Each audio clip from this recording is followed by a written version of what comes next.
Assalamualaikum warahmatullahi wabarakatuh. Perkenalkan, nama saya Mela Firdaus, sarjana sains terapan Magister Kesehatan Lingkungan dengan nomor NIDN 4024118701. Saya adalah dosen di jurusan Kesehatan Lingkungan Politeknik Kesehatan Kementerian Kesehatan Semarang. Dalam kesempatan yang sangat berbahagia ini, izinkanlah saya untuk memaparkan pernyataan diri dosen dalam unjuk kerja Tridharma Perguruan Tinggi atau PDD UKTPT, bidang pengajaran. Pemaparan mata kuliah ini akan saya mulai dari deskripsi mata kuliah, capaian pembelajaran mata kuliah, sistem pembelajaran, materi pembelajaran, penugasan, asesmen, dan diakhiri dengan rekaman video proses pembelajaran dengan mahasiswa. Deskripsi mata kuliah pengendalian vektor dan binatang pengganggu A dengan kode mata kuliah KL.A.4.18 dengan bobot mata kuliah 4 SKS terdiri dari 2 SKS teori dan 2 SKS praktik. Materi ini disampaikan pada semester genap dengan tim teaching Dr. Arisan Caka, SKMMkes, Arif Widianto, SPDMSI, dan Mela Firdaus, Sarjana Sains Terapan Magister Kesehatan Lingkungan. Mata kuliah ini menjelaskan tentang fisiologi, terminologi vektor dan binatang pengganggu, peran dalam transmisi penyakit, macam-macam vektor, mekanisme penularan penyakit tular vektor dan binatang pengganggu, metode sampling dalam koleksi, identifikasi vektor dan binatang pengganggu, konfirmasi vektor, serta pengamatan dan penyelidikan vektor serta binatang pengganggu. Penata laksanaan karantina berdasarkan IHR dan upaya pengendalian vektor dan binatang pengganggu. Capaian pembelajaran mata kuliah antara lain, mahasiswa mampu menjelaskan morfologi dan fisiologi vektor serta binatang pengganggu, mahasiswa mampu menjelaskan terminologi vektor dan binatang pengganggu, mahasiswa mampu menjelaskan peran vektor dan binatang pengganggu dalam penularan penyakit, mahasiswa mampu menjelaskan indikator potensi penularan penyakit tular vektor dan binatang pengganggu di kawasan endemis, mahasiswa mampu menganalisis potensi penularan dengan menggunakan indeks-indeks yang meliputi CI, HI, BI, ABC, Density Figure, Maya Index di kawasan endemis penyakit tular vektor. Mahasiswa mampu menjelaskan teknik pengambilan sampel, identifikasi spesies vektor dan binatang pengganggu. Mahasiswa mampu menjelaskan dengan benar dan mampu melakukan uji kerentanan vektor dan konfirmasi vektor serta binatang pengganggu. Mahasiswa mampu menjelaskan dan mengidentifikasi penularan penyakit melalui vektor mekanik, biologis, dan binatang pengganggu tikus. Mahasiswa mampu melakukan penata laksanaan karantina berdasarkan IHR, dan yang terakhir, mahasiswa mampu menjelaskan upaya pengendalian vektor dan binatang pengganggu. Sistem pembelajaran yang digunakan pada mata kuliah ini adalah luring dan daring, di mana luring adalah pembelajaran tatap muka di kelas, sedangkan daring pembelajaran yang dilakukan secara virtual atau maya. Pembelajaran daring ini terbagi menjadi dua, yaitu metode sinkron dan asinkron. Untuk metode sinkron kami menggunakan aplikasi Zoom, dan untuk metode asinkron kami menggunakan e-learning healthy, berupa unggah materi perkuliahan, penugasan, diskusi, UTS, dan UAS. Materi pembelajaran mata kuliah pengendalian vektor dan binatang pengganggu untuk pertemuan ke-1, pengantar pengendalian morfologi dan fisiologi. Yang kedua, peran vektor dan binatang pengganggu dalam penularan penyakit. Yang ketiga, penularan penyakit tular vektor. Yang keempat, indikator potensi penularan. Yang kelima, penyakit yang ditimbulkan oleh vektor mekanik dan biologis. Yang keenam, pengambilan sampel vektor. Dan yang ketujuh, uji kerentanan vektor dan konfirmasi vektor. Untuk metode yang digunakan pada teori, metode project-based learning, diskusi dan ceramah dengan waktu 2 kali 50 menit, tugas terstruktur dengan waktu 2 kali 60 menit, dan belajar mandiri dengan waktu 2 kali 60 menit. Sedangkan untuk pembelajaran praktik, kami melaksanakan praktikum dengan waktu 2 kali 100 menit dan evaluasi serta pembuatan laporan praktik dengan waktu 2 kali 70 menit. Untuk ujian tengah semester atau UTS dilaksanakan setelah pertemuan ke-7 dengan metode daring melalui e-learning Healthy. Materi pembelajaran mata kuliah untuk pertemuan selanjutnya antara lain penularan penyakit melalui binatang pengganggu tikus, tata laksana survei tikus, tata laksana konfirmasi binatang pengganggu dengan indikator pemeriksaan urin dan ginjal tikus, indikator potensi penularan penyakit berbasis binatang pengganggu, upaya pengendalian tikus secara fisik, biologi, kimia, dan modifikasi lingkungan, penata laksanaan karantina IHR di pelabuhan, dan pengawasan serta pengendalian vektor dan binatang pengganggu di wilayah pelabuhan dan buffer area. Kemudian yang terakhir adalah ujian akhir semester atau UAS yang dilaksanakan secara daring melalui e-learning Healthy. Penugasan atau assignment secara individu maupun kelompok untuk mata kuliah ini dilaksanakan melalui Healthy. Sebelumnya dosen akan membuatkan deskripsi tugas individu maupun kelompok di laman Healthy yang bisa diakses oleh mahasiswa. Kemudian dosen juga sudah menetapkan rumah tugas materi untuk pengumpulan tugas individu maupun kelompok. Kemudian diberi tenggang waktu 1 pekan setelah perkuliahan selesai. Untuk penilaian atau assessment pada mata kuliah pengendalian vektor, proporsinya sebagai berikut. Untuk tugas dengan proporsi 30%, ujian tengah semester dengan proporsi 30%, dan ujian akhir semester dengan proporsi 40%. Jika ditotalkan jumlahnya 100%. Nah, untuk penilaian, tim dosen menggunakan e-learning di Healthy. Dengan penggunaan Healthy ini cukup efektif karena kami bisa memantau secara real time hasil skor atau nilai dari UTS ataupun UAS yang sudah kami berikan kepada mahasiswa. Sehingga pada Healthy terdapat feedback berupa capaian nilai atau skor masing-masing mahasiswa. Tentunya kami juga bisa memberikan feedback ke masing-masing mahasiswa mengenai jawaban dari mahasiswa tersebut. Hasil penelitian dosen berupa luaran publikasi jurnal digunakan untuk referensi perkuliahan vektor dan binatang pengganggu A. Berikutnya adalah rekaman video pembelajaran mata kuliah pengendalian vektor dan binatang pengganggu A. Assalamualaikum warahmatullahi wabarakatuh. Waalaikumsalam warahmatullahi wabarakatuh. Alhamdulillah kita bisa berjumpa kembali ya dalam mata kuliah pengendalian vektor dan binatang pengganggu A. Bagaimana kabar teman-teman sekalian di kelas 2C? Mudah-mudahan sehat selalu ya. Alhamdulillah sehat Ibu. Alhamdulillah Ibu sehat. Ibu apa kabar Ibu?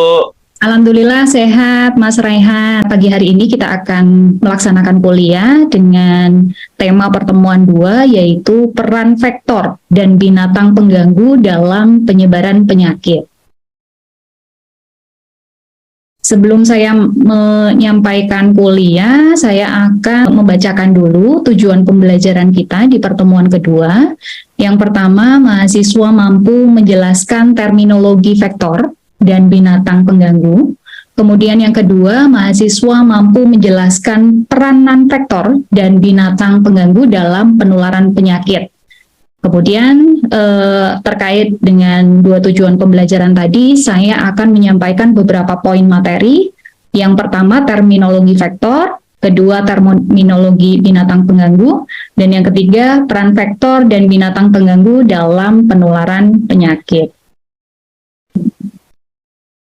Sebelum kuliah dimulai, saya ingin membuat kesepakatan antara dosen dan mahasiswa bahwa ketika kita melaksanakan kuliah nanti, apabila ada hal yang perlu dikonfirmasi atau perlu ditanyakan, pada saat itu juga silakan mahasiswa langsung mengajukan pertanyaan. Tidak perlu menunggu sampai materi dari dosen selesai. Kemudian yang kedua, mahasiswa perlu aktif ya, aktif baik menjawab pertanyaan dari dosen ataupun silakan dapat mengajukan pertanyaan sehingga diskusinya lebih hidup. Demikian mungkin yang perlu disepakati ya. Sepakat? Sepakat. Baik, terima kasih. Baik, saya lanjutkan dengan materi yang pertama, poin yang pertama, yaitu terminologi vektor. Vektor adalah arthropoda yang dapat menularkan, memindahkan, dan atau menjadi sumber penular penyakit. Teman-teman mahasiswa bisa fokus pada keyword atau kata kunci yang saya warnai dengan warna hitam, yaitu arthropoda.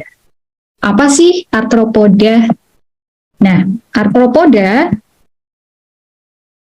adalah hewan avertebrata yang memiliki tubuh dan kaki yang berbuku-buku, beruas, dan bersegmen. Nah, sampai di sini mungkin sudah ada gambaran tentang bagaimana vektor itu ya. Coba saya ingin mengkonfirmasi apakah mahasiswa ada yang sudah tahu kira-kira contoh vektor. Sebutkan tolong 3 contoh vektor yang bisa Anda sebutkan dan mengapa dia disebut dengan vektor. Silahkan. Ya, baik Ibu. Saya admin Bu, izin menjawab ya Bu. Baik, silahkan. 3 contoh binatang yang berperan sebagai vektor, ada nyamuk Aedes aegypti, terus ada kecoa dan lalat. Iya. Nah, mengapa mereka dikategorikan sebagai vektor? Ketiga binatang tersebut dikategorikan sebagai vektor karena termasuk dalam arthropoda, sebagaimana telah disebutkan pada pengertian yang tadi Ibu sebutkan. Arthropoda yang mampu menularkan agent penyakit pada host. Seperti itu, Ibu. Baik, terima kasih Mas Admin. Absen berapa? Ya, saya 006, Bu. Baik. Terima kasih jawabannya. Jawabannya sangat tepat ya. Jadi tadi Mas Admin menyampaikan ada 3 yang Mas Admin ketahui yang termasuk dalam vektor, yaitu nyamuk Aedes aegypti, kemudian kecoa, dan juga lalat. Ada 1 lagi yang belum tersebut karena memang saya meminta Anda untuk menyebutkan 3 saja. 1 yang belum tersebut adalah pinjal atau flea, atau mungkin Anda familiar dengan Xenopsila chaopis. Nah, itu biasanya kutu ya, kutu atau ektoparasit yang terdapat pada tikus. Nah, silakan barangkali ada yang ingin ditanyakan sampai poin ini. Ibu izin bertanya. Baik, monggo Mbak Armi. Iya Bu, tadi kan Ibu menyebutkan bahwa vektor itu hewan yang bisa menularkan penyakit. Tapi vektor itu adalah arthropoda, sedangkan setahu saya tikus itu juga bisa menularkan penyakit, Bu. Tapi dia bukan arthropoda, itu bagaimana gitu? Baik, terima kasih atas pertanyaannya. Jadi perlu diulang kembali bahwa vektor adalah arthropoda. Kalau misalkan binatang yang kita jumpai dan menularkan penyakit itu tidak mempunyai ciri-ciri sebagaimana arthropoda, tadi disebutkan oleh Mas Admin, ada tubuhnya itu berbuku-buku, beruas dan bersegmen, dan juga kaki-kakinya bersegmen, itu berarti bukan termasuk arthropoda dan tidak disebut sebagai vektor. Nah, bagaimana dengan tikus? Tikus memang dapat menularkan penyakit, tapi dia termasuk dalam binatang pengganggu atau binatang penular penyakit. Nah, dia dikategorikan sebagai reservoir. Apa itu reservoir? Nanti akan kita bahas setelah ini di terminologi binatang pengganggu ya. Nah, namun yang harus di-highlight di sini adalah tikus bukan arthropoda. Kalau arthropoda itu kan hewan avertebrata. Tapi kalau tikus, avertebrata atau vertebrata, Mbak Armi? Vertebrata, Bu. Ya, jadi tidak digolongkan sebagai vektor. Dia digolongkan sebagai binatang pembawa penyakit atau binatang pengganggu. Sampai sini jelas? Jelas, Bu. Baik. Terima kasih atas pertanyaannya. Kemudian kita kembali lagi ya di vektor. Saya akan menyampaikan dua jenis vektor. Yang pertama ada vektor mekanik dan yang kedua adalah vektor biologis. Adapun yang membedakan keduanya adalah di siklus perkembangan agentnya dalam tubuh vektor. Ya. Kemudian selanjutnya saya akan menyampaikan peran vektor dalam penularan penyakit. Kita diskusi saja di sini, bisa mahasiswa menjawab setelah saya tampilkan ya. Yang pertama vektor Aedes aegypti berperan dalam penularan penyakit DBD, Bu. DBD, ya betul. Selain Aedes aegypti, ada spesies yang lain? Ada Albopictus, Bu. Baik, jadi ada Aedes aegypti dan Aedes albopictus yang sebagai penular penyakit DBD. Kemudian selanjutnya, vektor Culex quenqui fasciatus. Ada yang bisa menjawab? Filariasis, Bu. Filariasis. Apa itu filariasis, Mas? Penyakit kaki gajah. Baik, kaki gajah. Selain kaki gajah, apalagi kira-kira selain kaki gajah? Vektor Culex quenqui fasciatus bisa menularkan penyakit apa? Cikungunya mungkin, Bu. Baik, ya, pintar. Itu betul, cikungunya. Jadi, Culex quenqui fasciatus itu bisa sebagai vektor penular penyakit cikungunya ya, yang berupa virus. Kemudian yang kedua, itu tadi yang disampaikan oleh Mas Admin bahwa filariasis ya, filariasis itu merupakan penyakit yang salah satunya ditularkan oleh Culex quenqui fasciatus. Kalau Anda sering baca jurnal di daerah Pekalongan itu yang endemis filariasis ya, banyak orang yang di suatu lokasi endemis itu kakinya besar ya, mohon maaf dari pangkal paha sampai ujung kaki. Nah, menyerupai kaki gajah. Itulah mengapa kita sebut penyakitnya dengan filariasis atau elephantiasis karena menyerupai kaki gajah. Nah, di dalamnya itu terdapat cacing-cacing mikrofilaria yang sangat banyak. Jadi Culex ini kalau misalkan menyebabkan penyakit filariasis, dia mentransmisikannya adalah cacing mikrofilaria ya, di mana nanti mikrofilarianya itu berkembang di tubuh nyamuk Culex dari L1 sampai L3. Jadi nanti bisa mentransmisikan cacing tersebut. Kemudian berikutnya, vektor Anopheles menyebabkan penyakit Malaria, Bu. malaria, ya betul. Untuk spesiesnya ada yang bisa menyebutkan? Anopheles sundaicus ya. Anopheles sundaicus, Balabacensis, Maculatus, Barbirostris itu merupakan spesies-spesies vektor Anopheles. Kemudian kecoa. Kecoa menyebabkan apa? Penularan penyakit? Disentri. Ya, disentri bisa, kemudian diare, tipoid, kecacingan gitu ya. Kemudian lalat.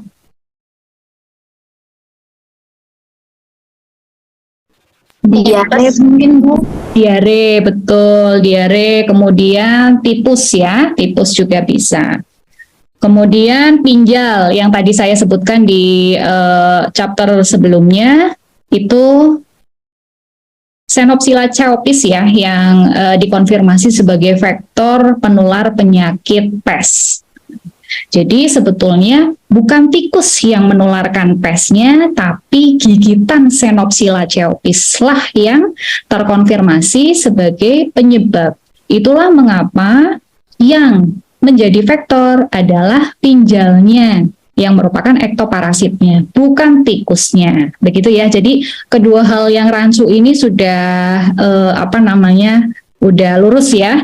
Jadi jangan lagi menjawab nanti ketika ada pertanyaan mengapa pes itu bukan disebabkan oleh tikus secara langsung, tapi yang menyebabkan secara langsung adalah Xenopsila chaopis. Adapun peran tikusnya sebagai reservoir atau dia juga sebagai inang ya, inang si Xenopsila chaopis. Kemudian berikutnya akan saya sampaikan tentang terminologi binatang pengganggu. Mungkin sebelum saya lanjutkan, adakah yang perlu ditanyakan? Assalamualaikum Bu Mela. Saya Waalaikumsalam warahmatullahi izin wabarakatuh. bertanya. Nggih, monggo Mas Raihan. Saya Muhammad Rashid, NIM 043. Nggih. Ya, sebelumnya Ibu Mela kan sempat menjelaskan terkait faktor mekanik dan biologis, tapi terkait pengertian dan perbedaannya itu sendiri apa ya Bu ya? Baik. Sudah, itu saja? Itu saja Bu. Terima Ya. kasih Bu. Terima kasih pertanyaannya. Jadi untuk vektor mekanik itu merupakan avertebrata ya, tadi arthropoda atau avertebrata yang menularkan penyakit ya tanpa agent penyakit tersebut mengalami siklus development pada tubuh vektor. Contohnya di situ ada tadi sudah disebutkan jenis-jenis vektornya, lalat misalkan, kemudian satu lagi kecoa. Jadi kecoa, misal saya analogikan, kecoa itu sukanya pada tempat-tempat yang kotor ya, tempat sampah, kemudian selokan dan lain sebagainya yang berair gitu. Nah, dia melewati tempat-tempat tersebut, kemudian dia mencari makan di meja makan kita atau dapur kita. Nah, mereka melewati tempat-tempat yang kotor tersebut, otomatis mereka akan membawa bakteri, agent penyakit lainnya di tubuh mereka.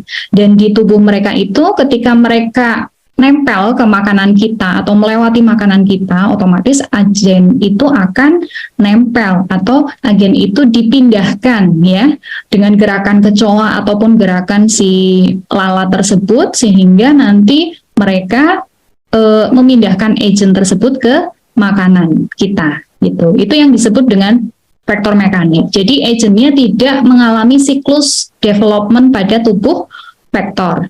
Tapi kalau vektor biologis, mungkin tadi yang cocok dengan vektor biologis adalah nyamuk ya.